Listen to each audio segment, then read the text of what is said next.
Winspiration, the way to the essential. On UK Health Radio, Winspiration brings wisdom and information for an extraordinary future. Together, we can shape the world we want to live in. So let's get real and create the idea. Be extraordinary.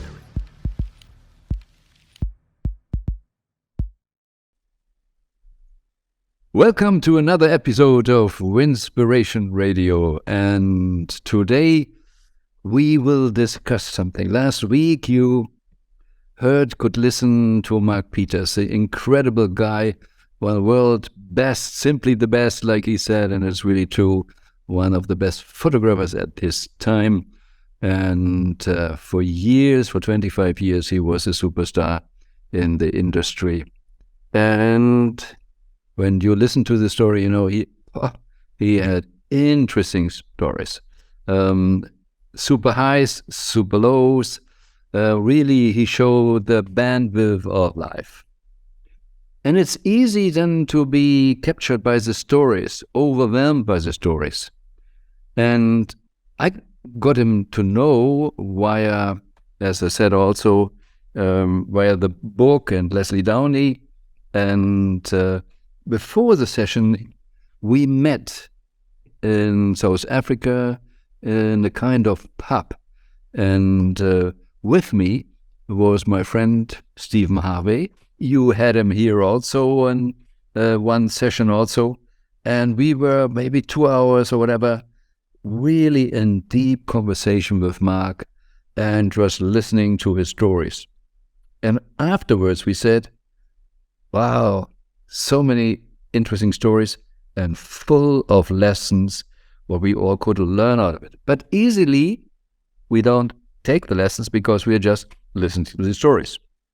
And now, after last week, having him in the interview here for the radio, once again, Steve and I said, we need to talk about it and all the lessons. And so I welcome once again my friend and super coach, Steve Harvey, and he experienced Mark Peters' life, and they both have Scottish blood. Steve is from Scotland, and Mark Peters has Scottish blood, and you will later realize what it really importance is that Mark could do all the work. So, welcome, Steve, again. So I shared something about Mark, where maybe you start. What was your impression from our first meeting with him? Hi, welcome, Wolfgang. It was nice to be back again. Yeah, the meeting with Mark Peters at Triggerfish Pub was really quite incredible, and I could have listened to him, for hours and hours. But as you mentioned, we both realized, the stories were really amazing. However, there was so many golden nuggets hidden in there of life lessons that, as he told them from his experience of being a war correspondent and journalist photographer, having covered 16 wars and having been sentenced to death 3 times, and I think he photographed 4 presidents as well, and of course the famous photograph of Nelson Mandela walking free. I mean, so many of his stories were from the war zone. But when I was listening to him, I felt those same lessons are applicable to everyday civilian life, and so we started to, sort of dissect his stories and try to find where were the key points, what were the key lessons that are, as I say, applicable to everyday life.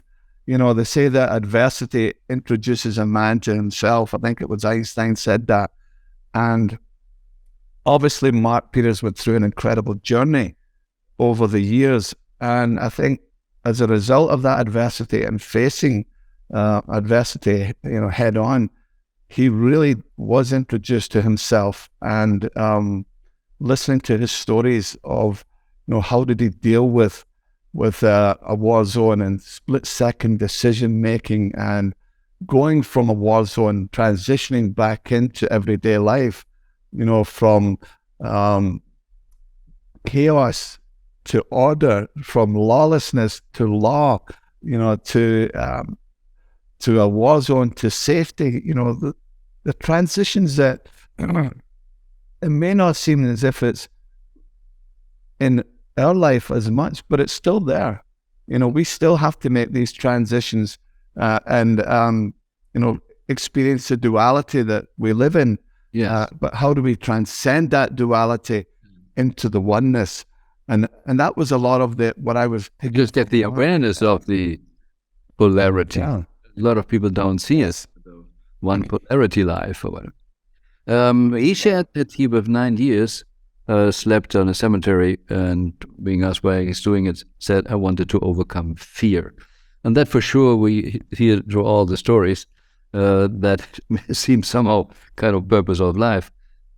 But every question is not just for Mark. Could we see, when we aware enough as adults, maybe with every 9-year-old, there is already the purpose you can see? Yeah, that's a good question. I think deep down inside, most people do know what their purpose is, but they're afraid to go after it. Yeah, well, that is we watch it. Yeah, Yeah. Interesting for me was when I was in Kenya with the Maasai, and realizing they told me kids get a name when they're 13 or 15, because then we know who this person is. Then we know the character. Yeah, so that's really something different. Like in our culture, you get a name before you're born, huh? Right. Yeah. Okay, coming back to Mark, where he shared also, he comes also a little town from the bushes, so from nowhere, nobody could expect from there being a kind of really world famous person. So that was also an interesting story. For one lesson is, it doesn't matter where you start, it's always important where you go. What is all possible? And the extreme living on Table Mountain as a homeless person for a year, and then 6 years later in one of the best apartments and suites in Cape Town. So it's, you never know what will come. Yeah, you never know what's around the corner, and it's also, I think, the lesson of realizing that you don't have to settle for what is.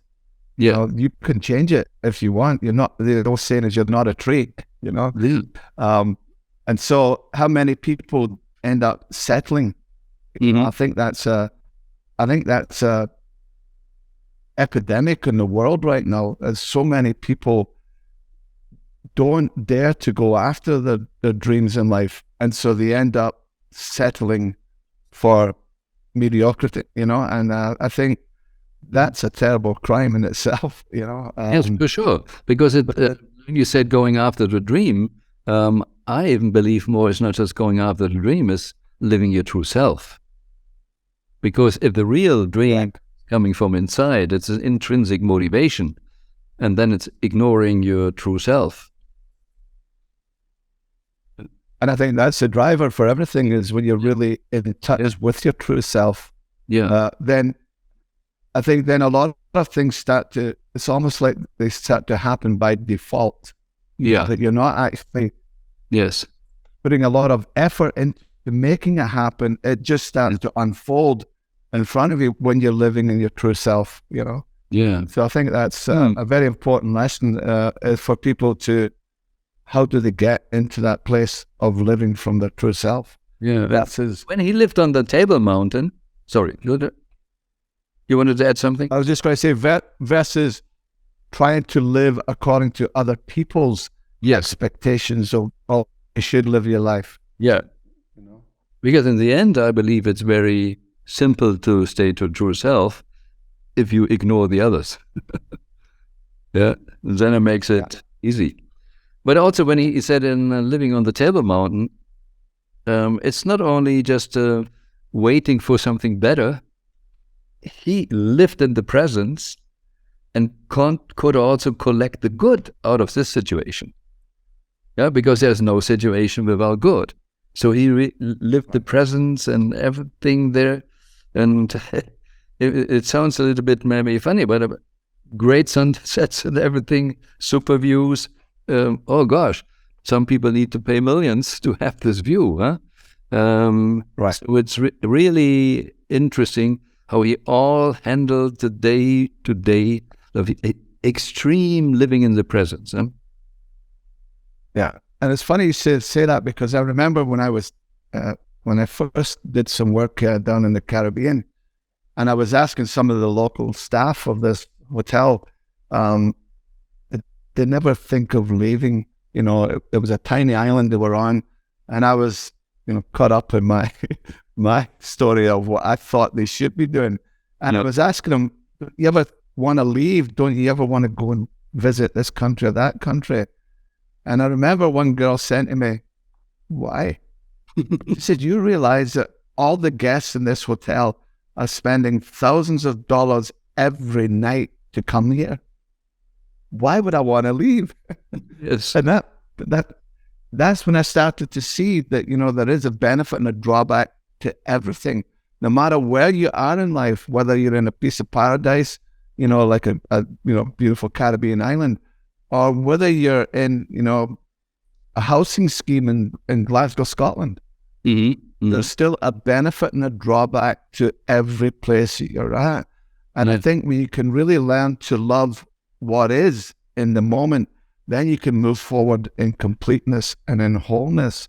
Otherwise, it's almost as if you're dragging some baggage with you everywhere you go, like a ball and chain, something you're trying to get rid of, versus when you truly love it, you don't need to get rid of anything. And you just said that when you're living your true self, you don't need to bother about anybody else. It drops away on its own because you're focused on, your purpose. Yeah, well, that reminds me something what I saw on Mark then as well. A lot of people say, oh, I can't say no. And I tell them, oh, that's not true. Your problem is not saying no. Your problem is you didn't say yes to something. Because if you really say yes to something, the no's just happens. And that is what I see with Mark. He said yes to something all the time. And that's why it was so clear what worked for him. And if we just take the story with the president, he is so committed to making good photos. It doesn't matter what Secret Service says. He is an extraordinary light coming in. And here is the desk from Abe, Abraham Lincoln. And here is a president. What a constellation to make a good photo. So, can I shut up? No, my purpose here is making good photos. So, and then he talks to the president. And that is so, nobody else can tell him something. That is really incredible. Yeah. Yeah. I think it was also another lesson there was about never putting people on a pedestal. Yeah. No matter who they are. Yeah. Because if we put them on a pedestal, we minimize ourselves relative to them. Yeah. And they will never follow what our request is. And so rather than putting the president on the pedestal, he put him in his heart. Because as you said, he just was focused on the best possible photograph to tell the story. Yeah. And so I think that was the difference. And, the reason why the president was okay with it. And yet, as we both know, the Secret Service guy, so where was the lesson with him? Yeah. Yeah. And that's why it was very important, not only asking. And so there is something different in the energy that he says something and the president makes a kind of nearly funny remark. How does it feel to say to the most powerful man this and that? And then he joked back with the put your butt there. And there's somehow aligned, and a kind of form of togetherness that you can't mess up there. Yeah. Both had fun. Yeah. Yeah. Yeah. And I think that's when, you mentioned at the beginning about the Scottish blood. I think that's a trait that we Scots have. Yes, I know you have But it. we don't take ourselves too seriously, and we don't take other people too seriously. And we have a way of really connecting with people from a heart-centered place versus, trying to look up to them and put them on a pedestal. It's like, there's a saying in Glasgow that they say, don't forget where you came from. Who do you think you are? They've got a great way of bringing you down when you're starting to get high and mighty on yourself, So, and I think it's more, Steve, it's more. When we see also people bending spoons and everything, it is not having them on the outside, because it's only working if you become the spoon. You are the spoon, or putting, like you said, put it in your heart. Right. And then you can do things together. That's what people share when they're with wild animals or whatever, and on a totally connection. So if you can do this, then it works with the president as well. Yeah, it works with everyone. Yeah.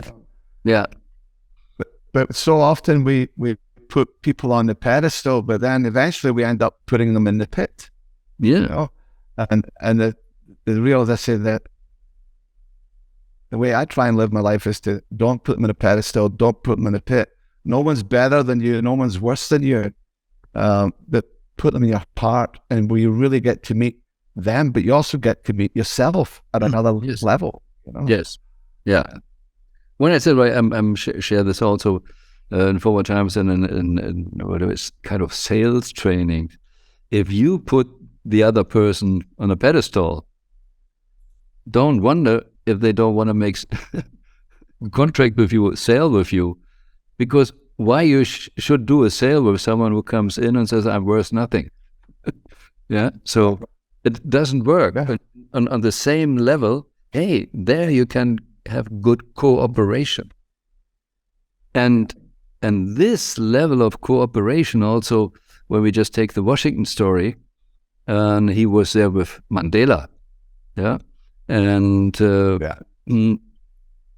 then they had this ticket parade, and Mark was not really interested in being in the parade. That's not his. He preferred the war than the parade, I guess. Was more used to that. And when Mandela then says, "Oh, you go in the car behind me," no, Secret Service.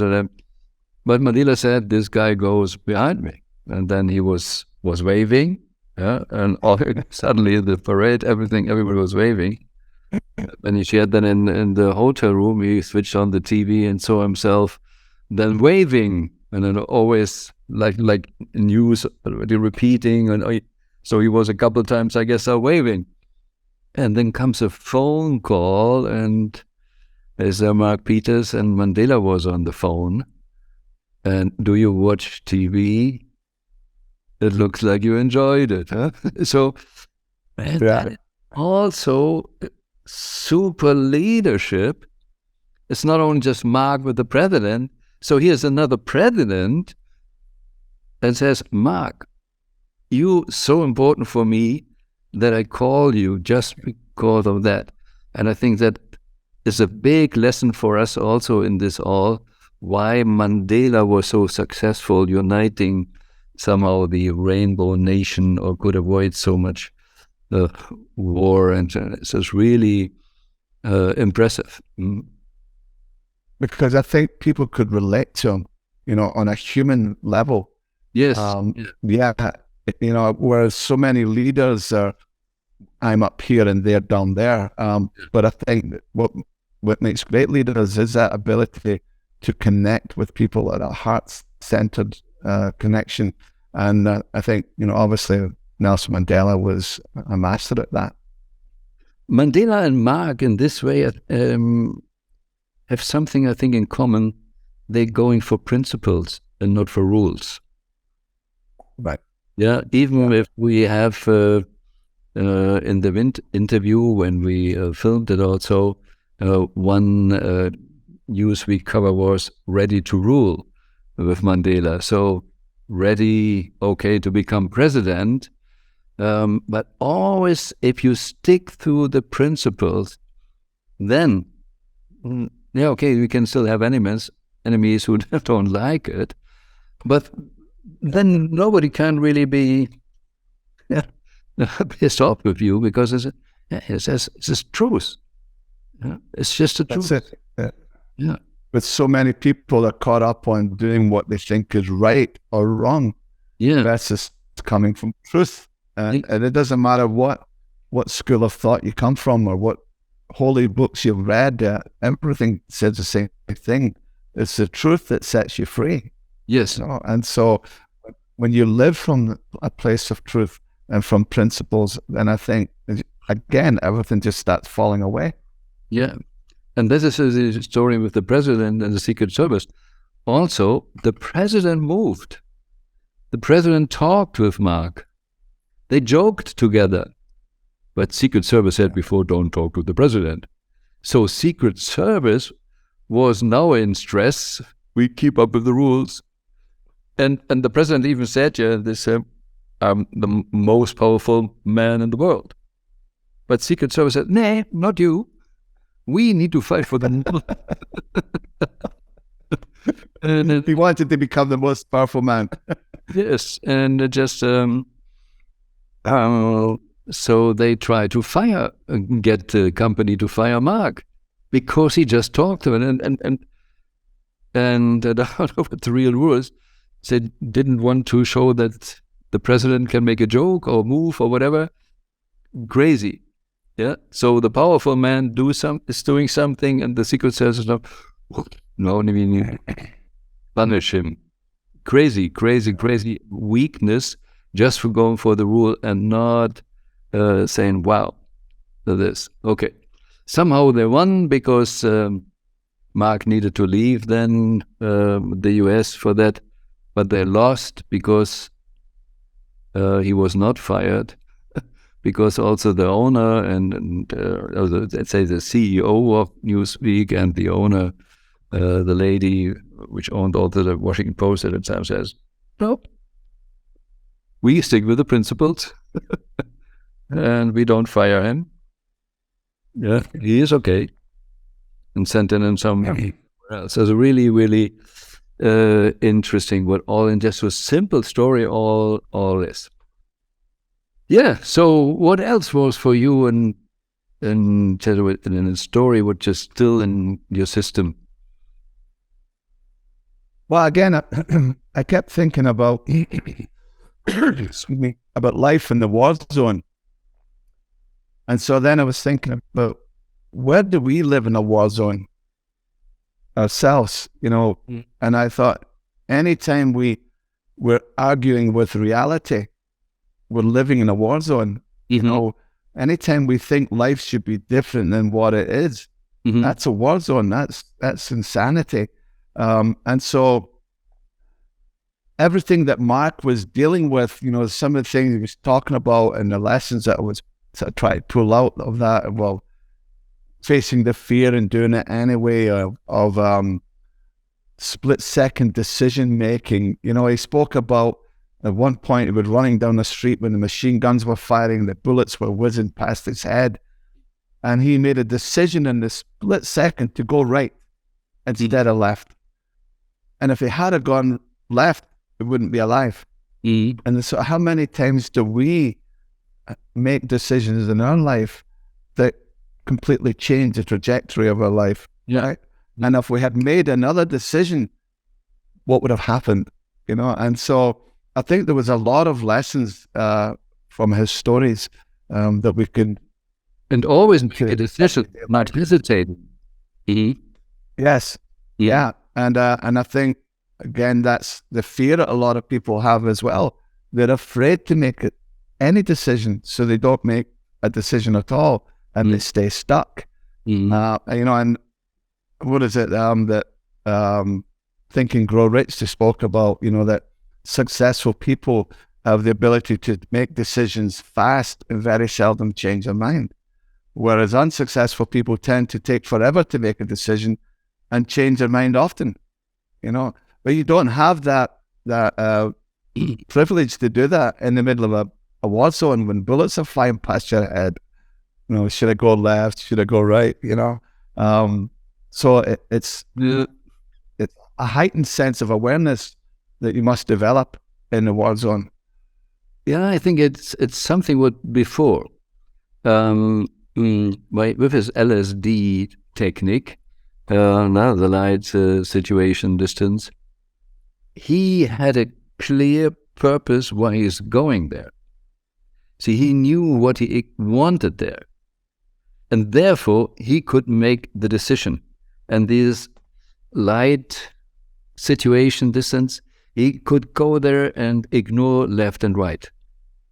And when I asked people today, what is the most important person you know? Name 5. They can be dead, or you don't need to know them personally. But come up with, in your head, with 5 very successful persons. So if you have the 5, how is it? Is it easy to get an appointment? Most people say, nah, not really.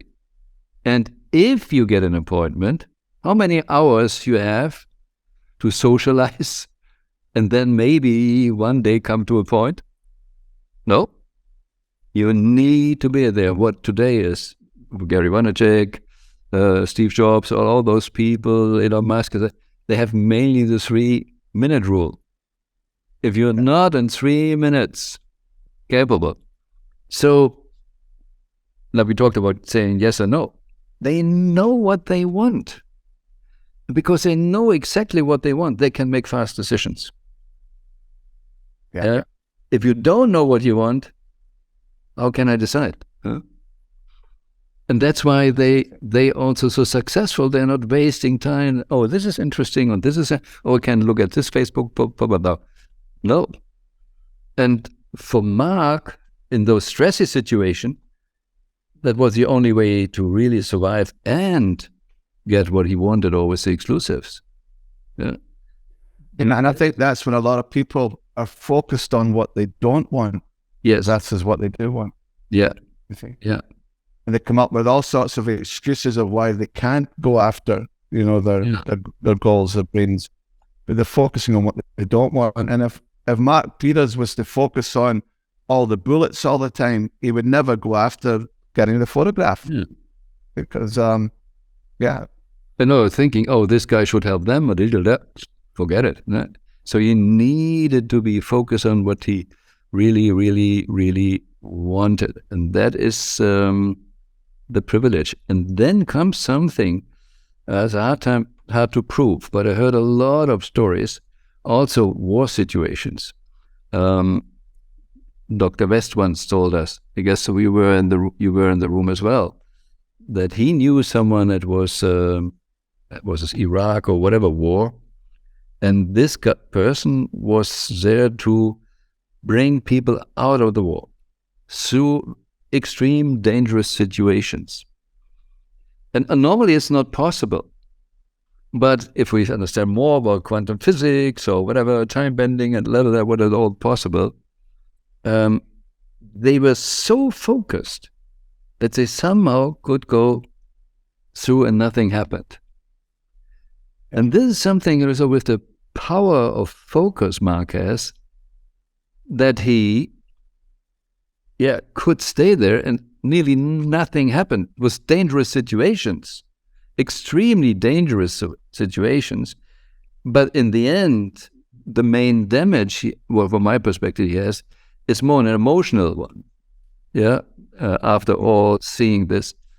But okay, I go there. Yeah, the bullet goes on the side because he's so tuned in that he just knows. Yeah? The knowingness. He is the knowingness. When we talk about consciousness, I'm the knowingness. Yeah? So he is so tuned in. And that's incredible. Mm. Is it almost as well that he becomes a neutral observer of everything that's going on around? Yeah. It's like practicing Gyan Yoga, where you become the witness to everything, all the vast range of emotions and experiences that life throws your way, you're able to sit in your center and be the witness to it all. Yes. And I think, and it's from that place he's acting. Because he also told the story at Triggerfish about the man that managed to escape. The village was being attacked, and he managed to escape, but his wife and his child were left behind. And Mark said to him, "Okay, let's go get them." And everyone said, "You're out of your mind." And away he went, and they crawled through the river over to the other side in darkness and whatever, and managed to find the guy's wife and child and bring them back to safety. So he was so much more than just a war correspondent. He really was a hero as well. And, but again, that was coming from his heart, of trying to be of service to his fellow man. So yeah. Well, yes, sharing what saying again and again with the heart. Maybe you might share the story with Mother Teresa, and what is a take out of this situation for you?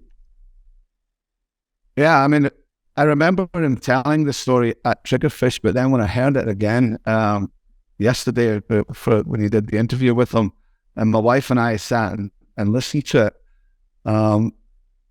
when he had given Mother Teresa his business card, and then he turned away and he turned in and he called her by her own name. And she said that, "Mark Peters, I don't know when the last time someone ever called me by my own name," which was Agnes. He called her Agnes, yeah. Agnes, yeah. And she says, "I'll never forget your name, Mark Peters." And I looked over to my wife and she looked at me, and both of us had tears in our eyes, because it really was a heartfelt connection. As she said, she'll never forget his name, and he will never forget hers, and how many times do we are lucky enough to experience that with people in life, to truly get a heartfelt connection. And I think that we've lost that to a degree, because so many people are using relationships to try and get something. Yes, yeah.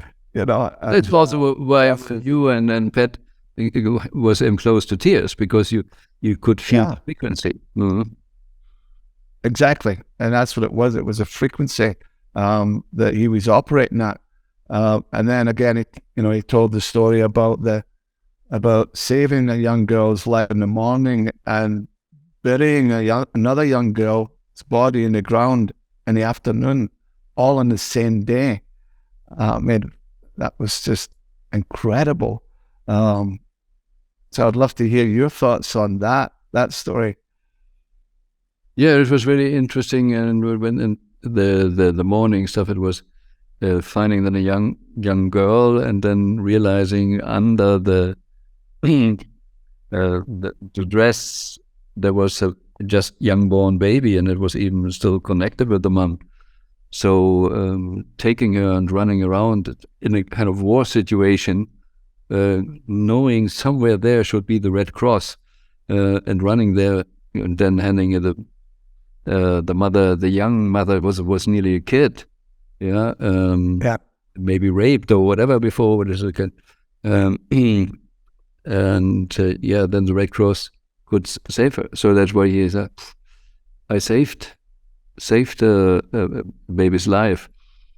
And then when he wanted, after the heavy day, relax a little bit, and he had the connection with another girl having kind of bundle, and he opened it up, and there was a dead baby, and just realizing, whoa, that is life. You get, in this way, you get it both on the same day, Sean. That is so really, really something that's to do. But that is what he experienced, and you can see all his life. Like I said, the amplitudes of the high and lows and everything, or if you say duality, the polarities. Whoa! Yeah, experienced an extremely intense life, and he was always really, really, really into it. That is really something special. We are having also this year filmed, and those who later see the film, they see wearing a T-shirt I got for Mark with his super photo, the best wishes from Mandela. This is a world famous photo. Most people know it. Mandela comes out of prison and the fist in the air, and Mark shot it. And this is also, for me, something extremely interesting. The story, like Newsweek, the magazine normally comes out on a Saturday, and Mandela should leave the prison on Sunday. So it was the second time the Newsweek said, we postpone our magazine coming out for a day. Wow, what a pressure, for responsibility on his shoulders. Now everybody is looking to you, Mark, that you bring a photo that it was worthwhile, to hold it back, because they're expecting ideally a cover. Yeah. Right.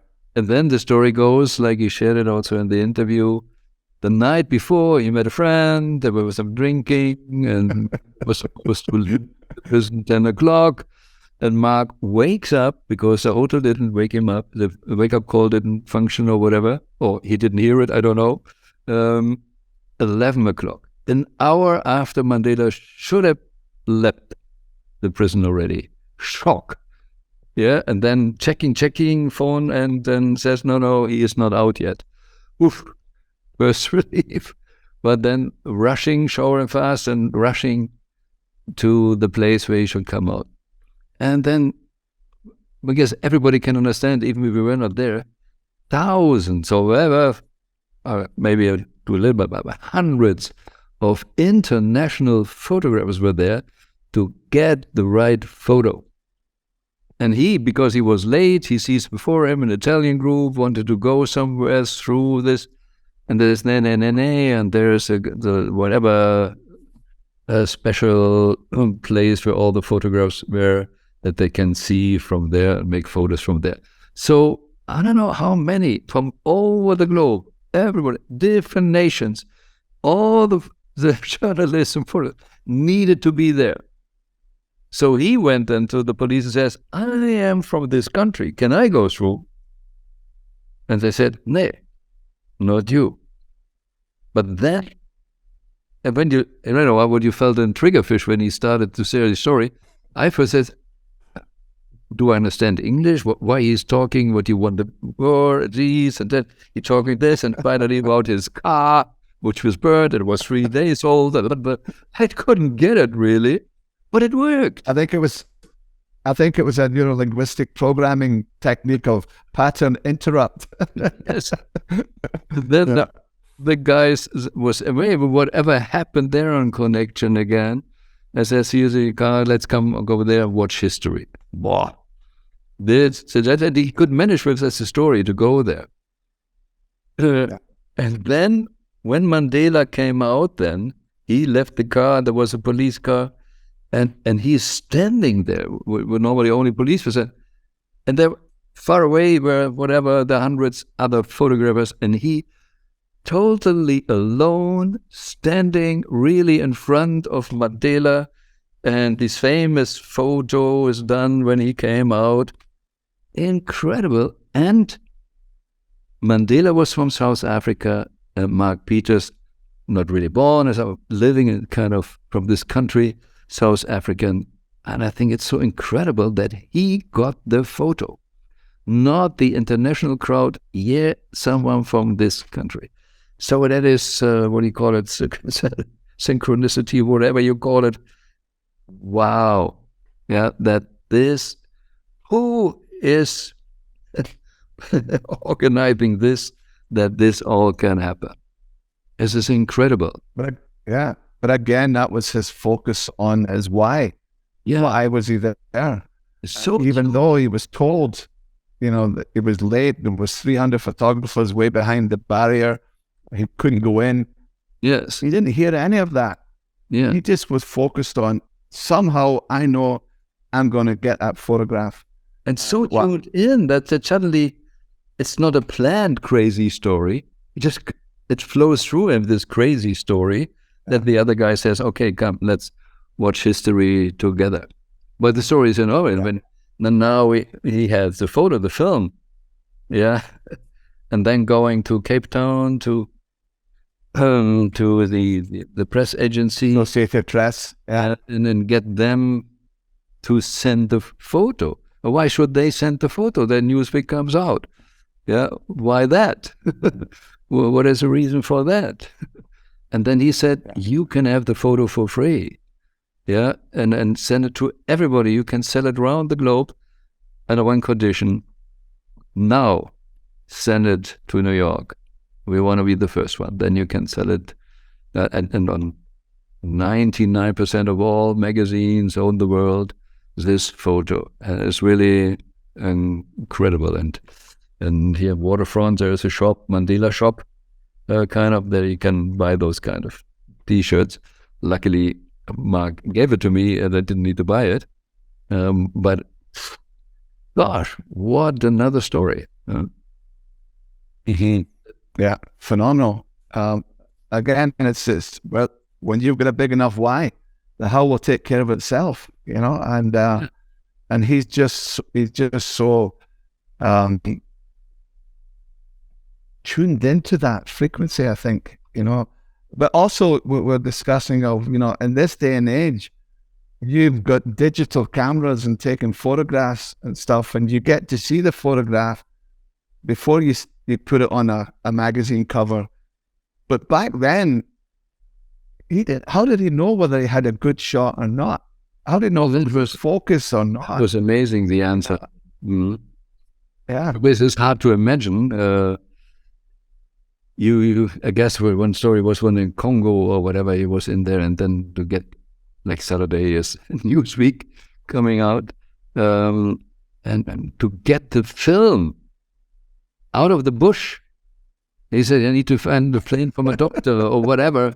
Who has a plane? Who can fly it out? Who can fly it there? Then who flies it then to London? Who brings it on the Concorde? That it goes to New York and everything. Gosh, how much time pressure also to have it on time in New York. And then they have the film. And then they go there and just and then they finally look, okay, what do we have here? Is there an interesting photo on it? And asking him, how did you know? How could you know? Always is kind of shaky. Hopefully there is a good photo. And he knew. Yeah. It's just like he's so tuned in, knew everything. Yeah. And not only tuned in, but or maybe it's important to be so tuned in. No doubt about it. Right. No doubt about it. I get it. Just think and because you have no time to think the stories with the car and everything. No doubt about it. He is doing it and is extremely. And you feel the power when you're sitting next to him or standing next to him. What a full presence it is. It is really interesting. Super. It's almost as if he was operating in the zone, the same way that athletes are when they operate in the zone, and they say that time stands still. Yeah. And they're just focused on that next shot or that whatever. And that's the same sort of feeling I got from listening to Mark, that he was living and operating in the zone, even though it may have been a war zone, but really the other zone of it's almost like 100% certainty, that this was going to be the best shot. He's going to make it happen. Yeah. And imagine what our lives would be like if we spent more time living from that state of certainty, of not living in that fear and doubt that allows us to, or keeps us from, going after our goals, that keeps us playing small. If we could all adapt that razor sharp focus for certainty, how much our lives would be different. From different angles, the really interesting story. Because we say, he was in wars and he was 3 times sentenced to death. So there's one point to look, is he sentenced to death? Is this a problem for him and how he is reacting then? Or because he is Mark and in the zone, he dares to go to situations where even this can happen. That he is the guy to escape out of these situations. Because this story, I just heard today someone who says, it's always we need to figure out who we really are. And he used the example, am I Brian who sets the alarm clock to 6 o'clock? Then, or am I the Brian, the 6 o'clock Brian would touch the snoozer? Yeah. Right. So and here Mark is a 6 o'clock guy. He is it. So he can even go in these dangerous situations, and in those situations when he says about fear, oh gosh, I hesitated for simple things.